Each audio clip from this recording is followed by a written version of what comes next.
What's up? Brian Goulet here of gouletpens.com, and it's episode number 198 of Goulet Q&A. Reaching towards that 200. I don't know what's going to happen. It's going to be fun. But anyway, I had a lot going on for me personally in the last week or two, and you know, I won't go into great lengths about it because I've maxed out my I found the character limit on Instagram in the description because I explained kind of what's going on. Rachel's grandmother passed away a couple of weeks ago, and we attended the funeral up in Pennsylvania, which is about a 4-hour drive for us each way. And it was good. Like, as far as a funeral goes, it was about as upbeat and positive as you can get. But that still said, you know, it's still hard to have someone you love pass away. She was 100, so it wasn't exactly a shock, but at the same time, it's still hard. We've been anticipating. I've actually known her ever since Rachel and I have been together for 16 plus years. So, you know, she was basically a part of my family too. So that was kind of tough, and dealing with some grief stuff, dealing with family grieving and all that kind of stuff. And so it's just been kind of tough. Anybody all had people close to you pass away at some point, so you probably know what I'm talking about. But anyway, I've been working through that, had some good, hard, ugly cries myself, but hey, you know, you gotta kind of work through that stuff. So I feel like I've gotten past some of that. I'm sure it's going to come in waves, and there's going to be some lingering stuff, but I had kind of a breakthrough yesterday, so that was pretty good. Then I've got to like complete flip-flop around to the other side, which is like some really positive stuff. Like, my son has turned 8 this week, which is just crazy because now, I mean, for those of you who have kids around that age, they have to be in a booster seat until they're 8 years old. And then, I mean, my son is super tall anyway. He hasn't needed a booster for a while, but now legally he doesn't need a booster seat anymore. I don't know how it is in other states, but in Virginia, that's how they go.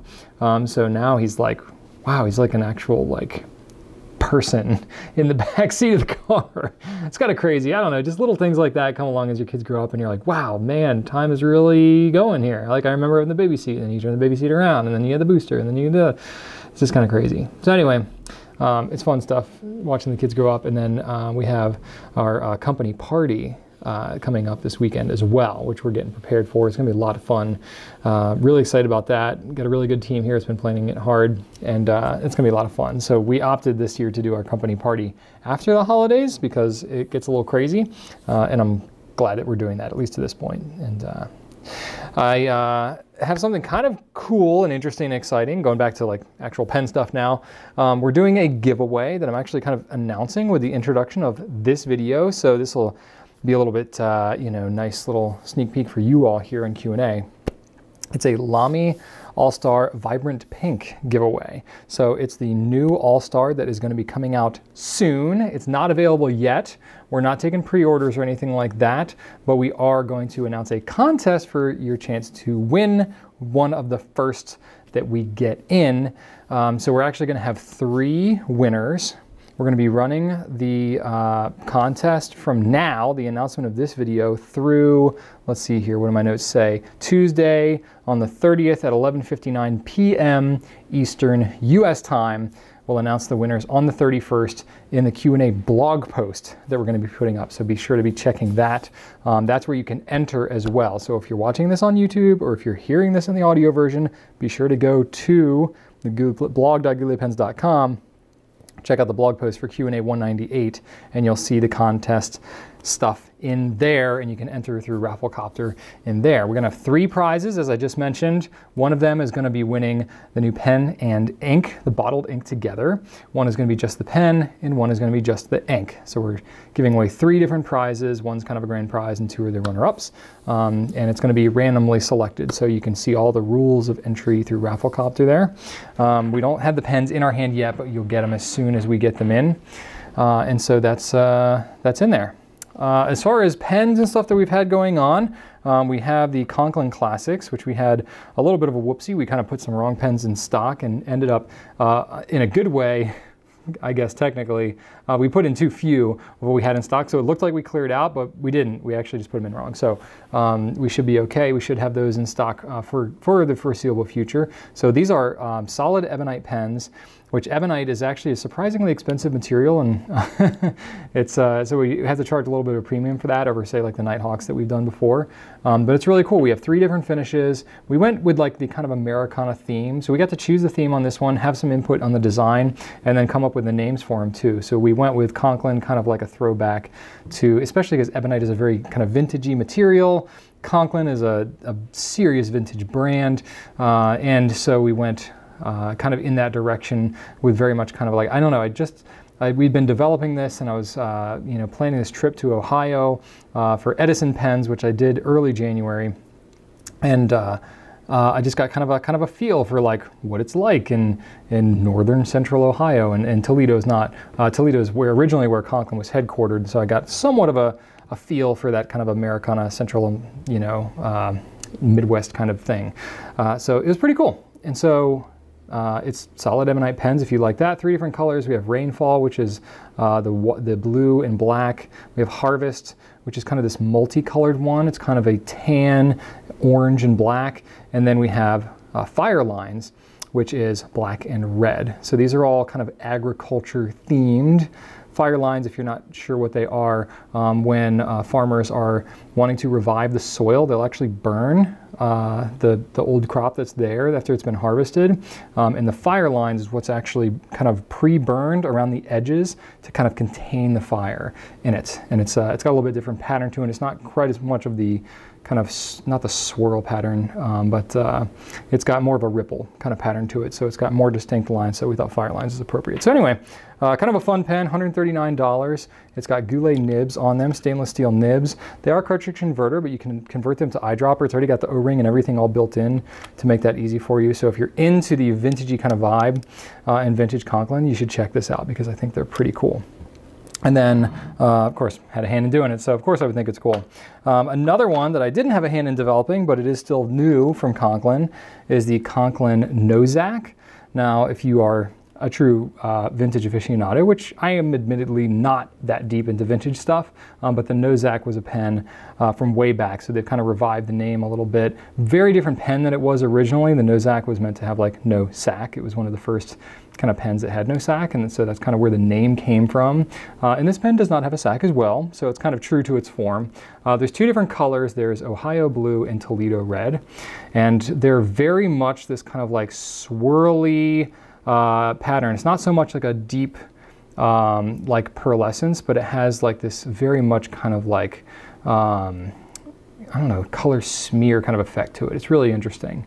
And they are using the Conklin No. 6 size stainless steel nibs. They're piston filled, which is you know, interesting because the piston knob is like pretty small on the back of this thing, so it's just something you'll have to get used to a little bit. Definitely an aesthetic kind of thing that we're going for here.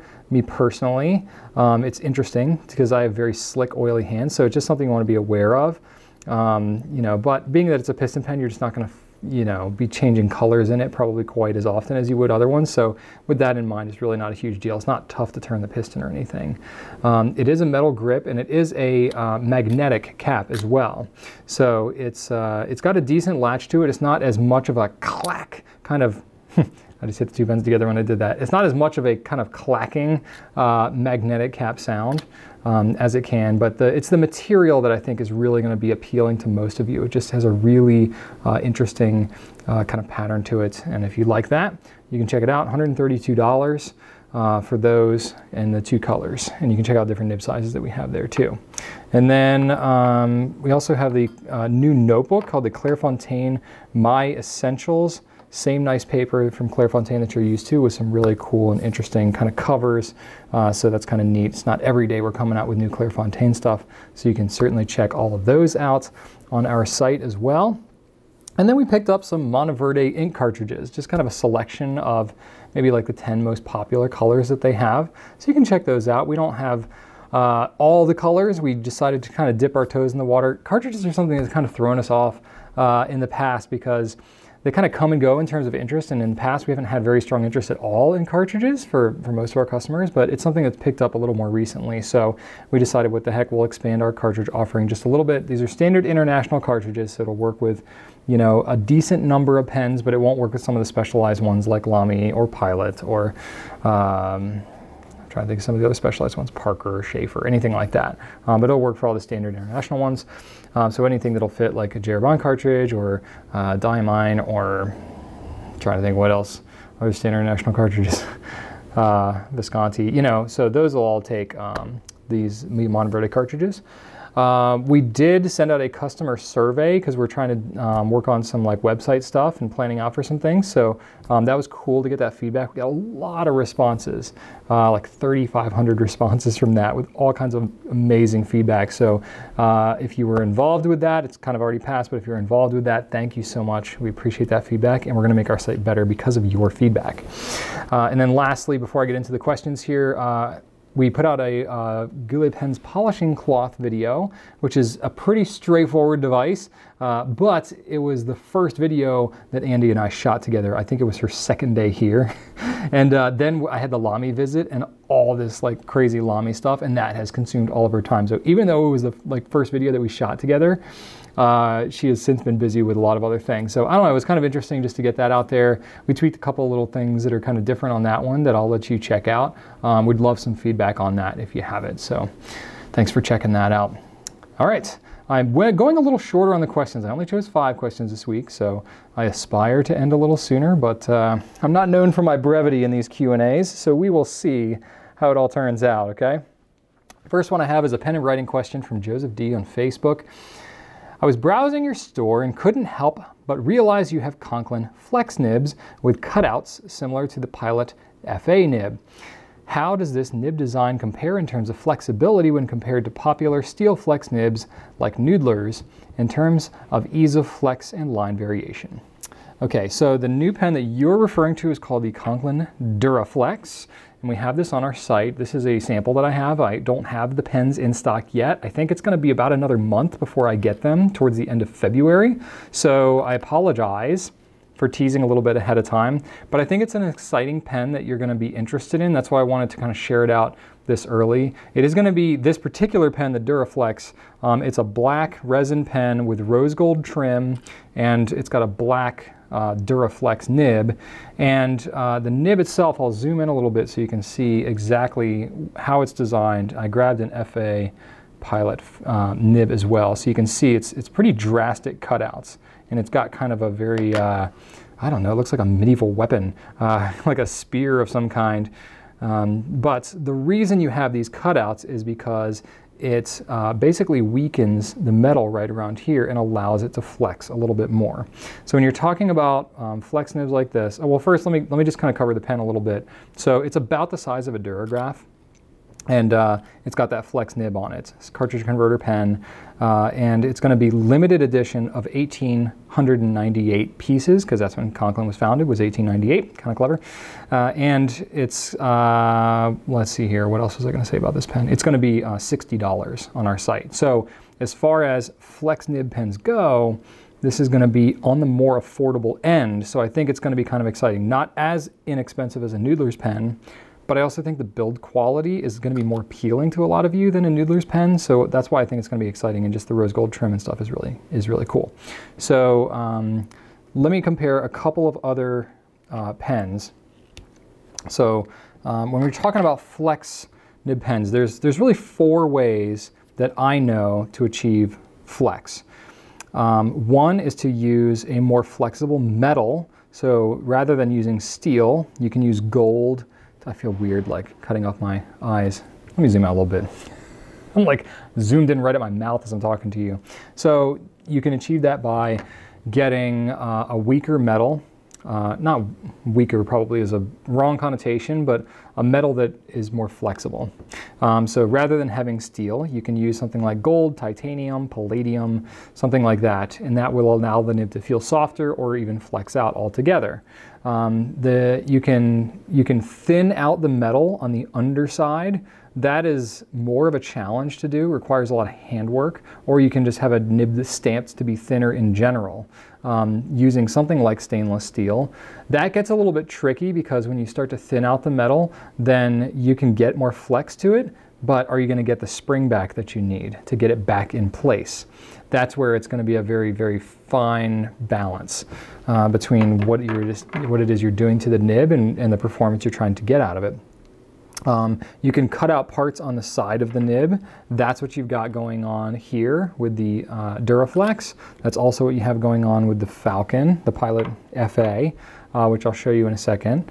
And then you can cut a longer slit, which is what Noodlers has done here. So I'll show you some of these up close as I zoom back in.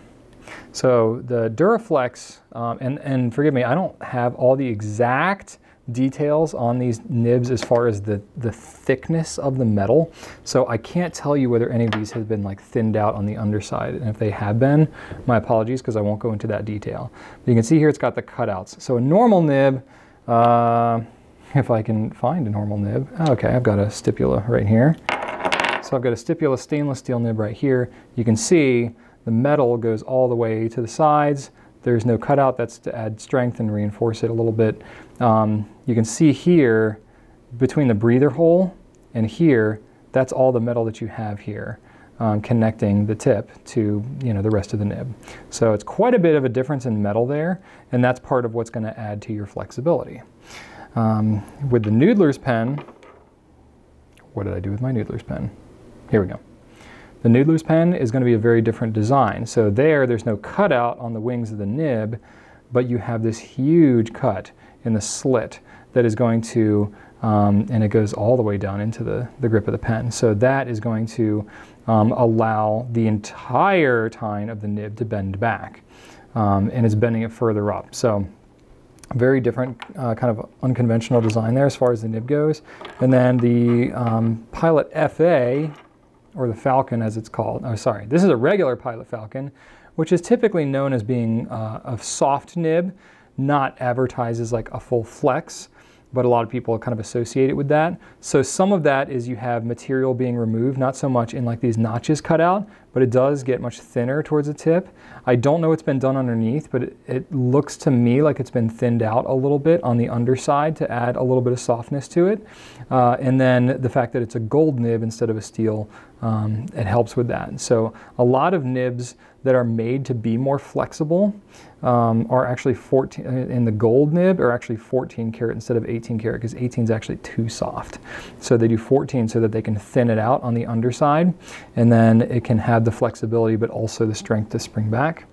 And then the last one I have here is the Pilot 912 Falcon, or FA, which has a cutout to it that is a little more similar to what you see here on the Duraflex.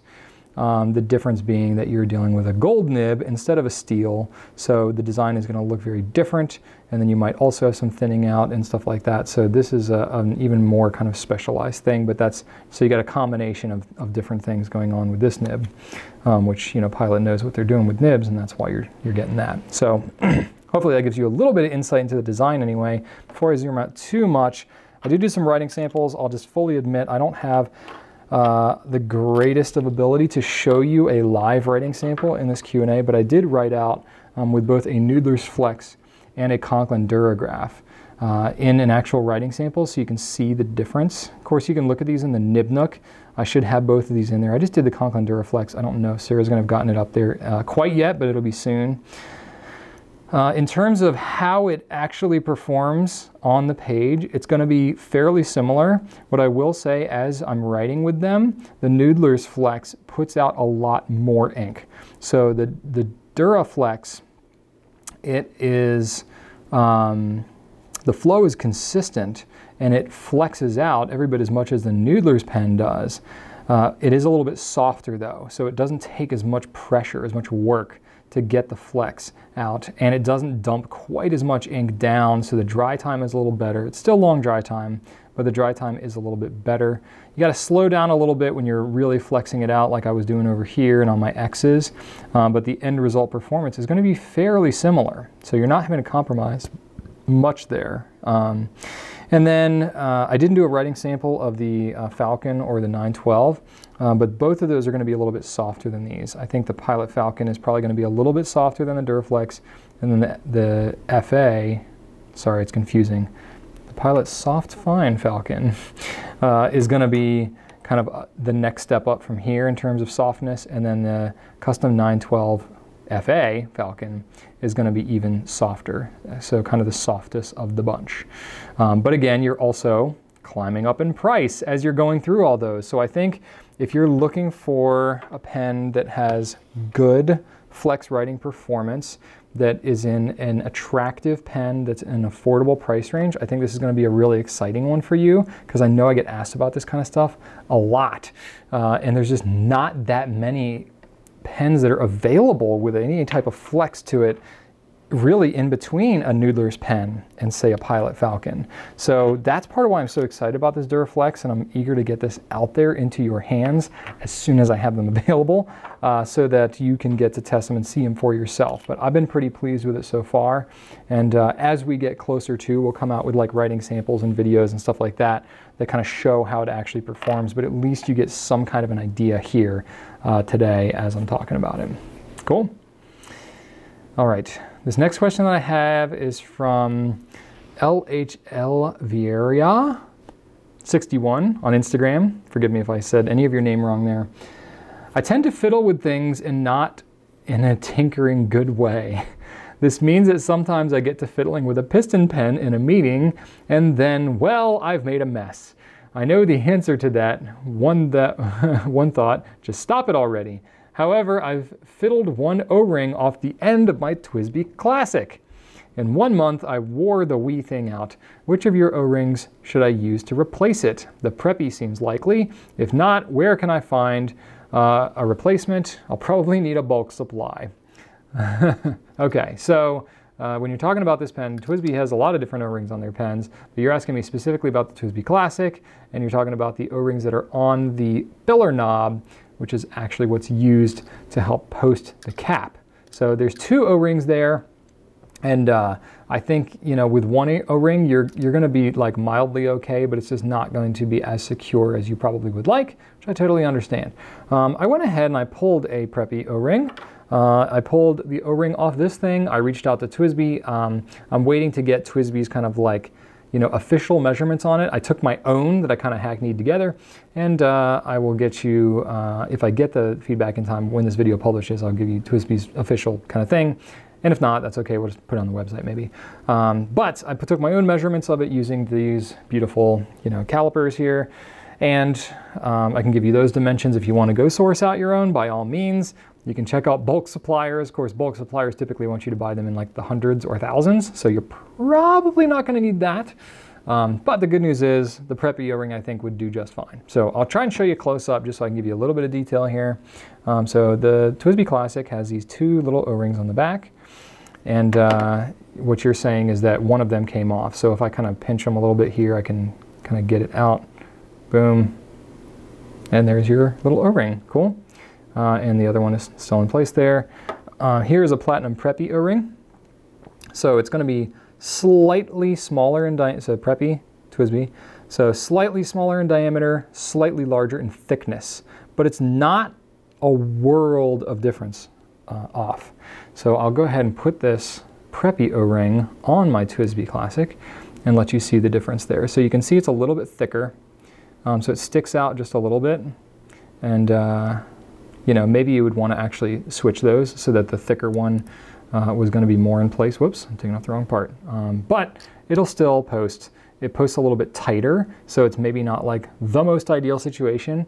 However, you can also reach out to Twsbi if you want to get that, or you can try and find something that's a little closer to the actual diameter, and I took the measurements of it. So the actual measurements of the Twsbi Classic filler knob O-ring is 10 millimeter on the outside diameter and 0.75 millimeters in thickness. So if you're shopping for O-rings, typically the dimensions that you're going to need is outside diameter and then maybe inside diameter, and then the thickness of the O-ring. Of course, you can attain any of the missing ones if you only have 2 of those diameters. If you have the outside diameter and the thickness, you can get the inside diameter and whatnot. So you can check those out for sure. So if it's 0.75 millimeters in thickness, that means the internal diameter would be about 8.5 millimeters. So you can go shopping for O-rings if you really desire. Plumbing suppliers would be a place that would have it. You might be able to find it at your local, you know, I was about to say office supply store. You're not going to find it there for sure. You might be able to find it at your local home center. But you also might not. And I don't know how much your local home center is going to have like custom O-ring sizes and stuff like that. You know, usually you're going to find like in the plumbing section, you'll find packs of O-rings that you can buy to fix like your sink and stuff like that. I'm just going to replace my proper O-ring as I'm trying to multitask here. But I don't know if you'll have the best of luck. So worst case, you can reach out to Twsbi and they might be able to help you out at Twsbi Inc. That's Twsbi Inc. at gmail.com. And they are happy to help you out. Cool? All right.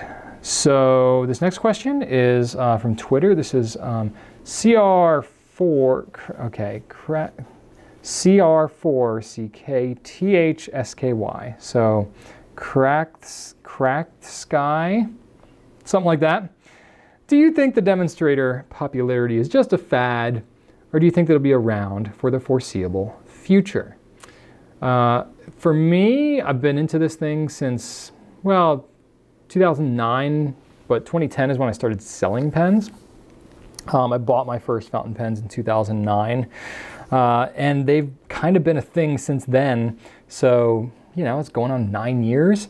So I don't know what you consider a fad. I guess in the grand scheme of fountain pen history, it has yet to play out whether it's truly a fad or not. I don't know how much the demonstrator thing might have been around before I really got into it too. I don't have a lot of perspective on the history of clear pens before 2009, and some of you might have perspective on that. But they were definitely a thing back when I bought. In fact, my first shipment of pens that I ever bought before I was a fountain pen retailer per se, I think I bought 5 or 6 pens, and 2 of them were clear. I bought a Lamy Vista, and I bought a QOTW Classic Sport in clear. Because the clear thing was real, and you know, the eyedropper conversion was a thing on the QOTW, so I wanted to be able to do one of those. And then the Lamy Vista was clear, and I thought that was cool. I also bought a Lamy Joy, which I did not like at first, but it's grown on me. But I like the Vista, and I still have the thing. So, you know, the clear thing has been around, I think, you know, especially because I think these days ink is a huge draw to using fountain pens. You know, different colors of ink and different properties and shimmering and all that kind of stuff. So I think that that's a lot of the reason why the clear thing is so appealing. You can see your ink level, you can see the ink kind of sloshing around in it, all that kind of stuff. Eyedropper converting and having large ink capacity. A lot of that has something to do with it. For those of you who don't know, like, why is it called a demonstrator? You think like, oh, it's demonstrating the ink inside the pen.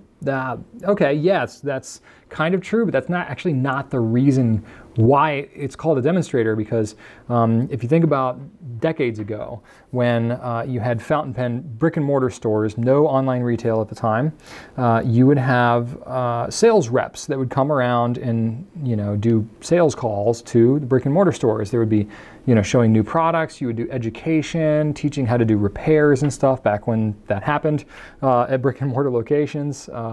Less common these days, unless you have like a true like old guard fountain pen store. They might have somebody that does some repair stuff there, but that's really rare to find in the US anyway. But that was pretty common back in the day, and I'm talking like decades ago, like before I was born kind of stuff.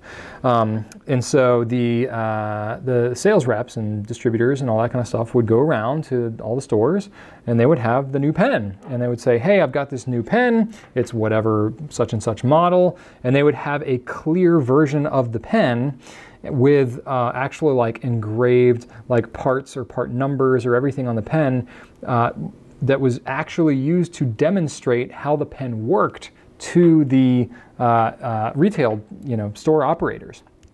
And it wasn't a pen that was intended for public use or for sale or anything like that. They would carry this thing around, and it would be a demonstration tool to basically get the stores to carry and educate them about how these pens function, so that when they needed to repair them or explain to customers how they worked, they could have an idea of how that happened with a demonstrator pen. Now I think it's commonly associated that any pen that's clear or that has the ability to see inside the pen could be considered demonstrator. And you know, to a large degree that's true. When you have something like a Twsbi Vac 700R that I have right here, you're getting to see how the pen functions and you can demonstrate the function of the pen. Like, so it's very fitting. It's not like some big scandal that it's not called, you know, its original purpose, but originally that's what it was, and you would have this thing labeled with part numbers and stuff like that, and it looks pretty cool and funky. And I know, I think it's Pelican specifically has done some limited edition stuff that has all the parts actually labeled and whatnot, which is pretty interesting. But that's where it all came from. So where was I going with that? Is it a fad? You know, I see it as something being around for the foreseeable future, because it's not just that it's like this hot new thing that hasn't been done. At this point, it's been done, but really ever since 2010, when I started carrying pens, clear and clear-ish versions of whatever pen that we're carrying ends up being near the top, if not the top color option for whatever said pen is. That's the case with, you know, noodlers pens, generally speaking. It's up there. Twsbi is pretty much all clear, so that ends up being up there. And then with other pens come out with, you know, clear versions of it, that usually ends up going over pretty well. So, you know, I think that it doesn't have to necessarily display like the anatomy necessarily. It's really about showing the insides of the pen because it's cool, and just showing the ink sloshing around. So for me, for the foreseeable future, I don't see it going away. At least I hope it doesn't, because I still like them and I own plenty of clear pens. You know, and I think that it's an interesting little thing. And not even just like perfectly clear, but I think, you know, tinted demonstrators, colored demonstrators, components where you have like aspects to it that are, I'm thinking like the, you know, Visconti London Fog, right? The Homo sapiens London Fog, which I might have over here actually. Forgive me if I'm using my pen case to soften my audio. But the London Fog, I can show you that. I would consider that to be somewhat demonstrator-ish. I think you're going to end up with stuff like this that's going to end up being quite popular. A blend of color with some demonstratory kind of capabilities to it. I see that as being something that could continue to be popular in the future as well. Set my mic back in place. Okay, cool. I am wearing a line mic, but I also have an external one. Just in case, Andy and I are recording double audio this time and we picked the best one. Okay. Next question that I actually have two personal questions that I'll close it out for this week. One is mattdayphoto on Instagram. And Matt's question is, might be a strange question, but as a photographer, I'm constantly finding inspiration for my photography and general vision. As a fountain pen enthusiast, I'm curious if you have any influences on things like handwriting or even pen and ink selection, whether it be other people, pen design, etc. So for me personally, a lot of it comes from my own kind of personal interest. I definitely follow plenty of people in the pen world, and a lot of, you know, what I feel inspired comes from me personally and just being super involved in the community. So I follow a lot of just people that are in the pen community for sure. And then of course it is due to customer interaction, customer response. So that's less of like thinking of an influencer, you know, on like a social media platform per se. Certainly some of that might have something to do with what I might be inspired to do, but a lot of it has to do with just general customer sentiment and feedback. But I do have several groups of interest that I follow, mainly on Instagram, just because I've got a lot going on and I just, you know, don't consume all platforms equally. Instagram is where I'm tending to spend the majority of my personal time in terms of, you know, finding inspiration and stuff like that. So I have kind of like 3 general groups and then kind of like another one of just randos that I kind of lump together, and I'll just kind of blow through my list. The easiest thing is actually if you follow me on Instagram, so I'm Brian Goulet _ Brian.Goulet on Instagram. I'm Brian Goulet _ on Twitter. So Brian.Goulet, and if you check me out there, you can actually see who I follow at any given time. I'm sort of a little over 100 people, and not everybody's posting stuff regularly. So I'll look at that. You can see my list at any given time of who I'm following, but some of the ones that I'm paying the most attention to and stuff is people like in the pen, handwriting, calligraphy kind of space. You know, Goulet Pens, obviously, yes, I follow our company account. And then Stephen Brown, Pen Addict, Matt Armstrong, Pen Habit, Gourmet Pens, Boho Berry, Jake Weidman for sure. Big inspiration there. All the major pen brands, you know, Lamy and Pelican, and, you know, even some that I don't sell necessarily, like Mont Blanc and Conid and some other brands that I'm, you know, just kind of pay attention to see what it is that they're doing. And when they have new stuff, I follow Twsbi and Robert Oster and all these other brands. Sometimes I actually find out more information about what's happening with some of these brands through things like Instagram than I do from being behind the scenes. Certainly that's how I gauge, you know, excitement and sentiment that you all have around some of these new things. Another one's kind of cool is Calligraphy Masters. If you haven't seen any of that, check that out. Nib Grinder, that's Mark Bacchus. Follow him. He's got some cool stuff. Hey Matthew Morse. So he does some kind of cool, like, kind of like graffiti type calligraphy, which is cool, like dude calligraphy, you know, not just like the hand lettering, but there's some interesting stuff. Ryder Carroll for Bullet Journal, and people like that. So these are all people that are like, you know, several planners like My Purpley Life, lots of people that are like very much in my world, and so that just kind of helps me keep a pulse on what's going on in the pen community. I have other people that are completely outside of the community, like more businessy type people. Not a ton of them actually. I started following a bunch of them, and then actually I started getting just loaded up with ads, which makes sense because I'm like, oh yes, of course, the people that are really big into, you know, that have like 2 million followers. I was thinking like Tony Robbins and people like that. It's like, oh yes, of course, they would have all kinds of ads everywhere because they have a huge following and a huge audience, and they're savvy business people, so they would be running ads on people. And I was like, I don't really want that. So I actually unfollowed several of the business people, but I do follow Gary Vaynerchuk. He's Gary V. Somebody named Natalie Frank. She's actually a friend of my sister-in-law. She runs something called Rising Tide Society, and it's pretty cool. So she's like very much like a plugged into like photographers and videographers and stuff like that. So she's got a cool little program going on. And then another one, just a quick shout out to Tyler Harrington. So he's actually former GPC photographer, videographer, and he's out doing his own thing, full-time wedding videographer now. So I follow him. He's pretty entertaining. And then I follow just a more of a personal interest, but things I do find just kind of obscure inspiration from is like woodworking and craftspeople. So one is Nick Benson. Nick is a like multi-generation family legacy stone carver. Does some really cool stuff. Actually found him through Jake Weidman. Just does some amazing stone carving work, which is pretty cool. Theo Sohn, which is they're a tattoo artist that does a lot of script tattoos. And I don't have a tattoo. I'm not super into them, but just the handwriting kind of component of the tattoo is just really just cool and kind of fascinating. I also follow just a couple of woodworker types. So Black Forest Wood Co. and Knot and Grain are pretty interesting too. And they do some cool stuff with wood, just exotic woods, and, you know, just running wood through planers and sanders and cutting them, and, you know, doing stuff like pouring acrylic resin and mixing it with the wood and all that kind of stuff. It's really just kind of cool, and kind of, you know, harkens back to 10 years ago when I was kind of getting into the whole pen thing. I was doing a lot of woodworking, so I don't know, it just scratches a little itch that way. And then some randos that I just do for fun. Physics Fun, so it's just very much like, it's like goofy office desk toys type things. There's some goofy stuff there. I follow Weird Al Yankovic because I was big into him when I was in like middle school, and he's still kicking around, man. I gotta respect that. Sweater Jerk is Amanda. She's the one who designed my Santa Jaws sweater. So I actually found her through Instagram thanks to you know, a friend of hers who reached out to me after he saw me wearing the sweater. So thank you, Dave. And I started following her and connected with her, and I've been kind of keeping up with her ever since. And then the last one is kind of obscure, but this one is Wim Hof. So he's known as the Iceman.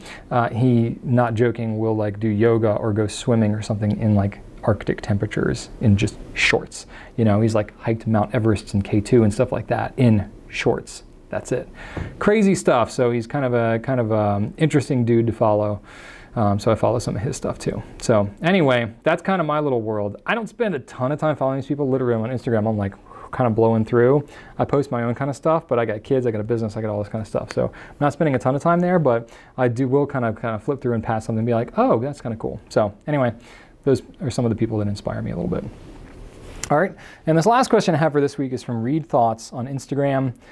Fun open question. If you could learn something instantaneously, sort of like in the Matrix, what would it be? It could be knowledge, skills, etc. It's funny because actually in our company meeting last week, I actually kind of threw that out as a little tidbit for my team to think on. It's like, if you could instantly like download, like, you know, in the Matrix, like when Neo's in the chair and he plugs it in and he's like, oh, I can do Taekwondo, you know, thinking about that. It's a nice, fun hypothetical to throw out to your family or your workplace or whatever. I like these kind of questions because it's just interesting and makes you think a little bit.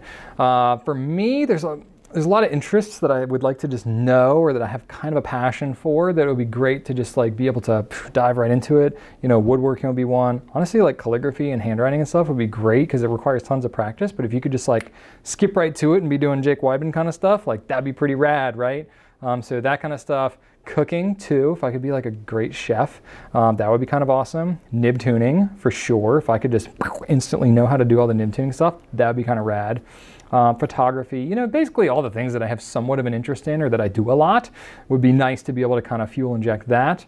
But honestly, the thing that I end up spending disproportionately more of my time and interest on is not nearly as like probably snazzy and catchy and fun and interesting, but it's leadership stuff, you know, like I run a company, I have a family, I'm involved in a lot of activities. I naturally, just because of my personality style and just because of my interests, I tend to gravitate more towards leadership things, even in my personal life.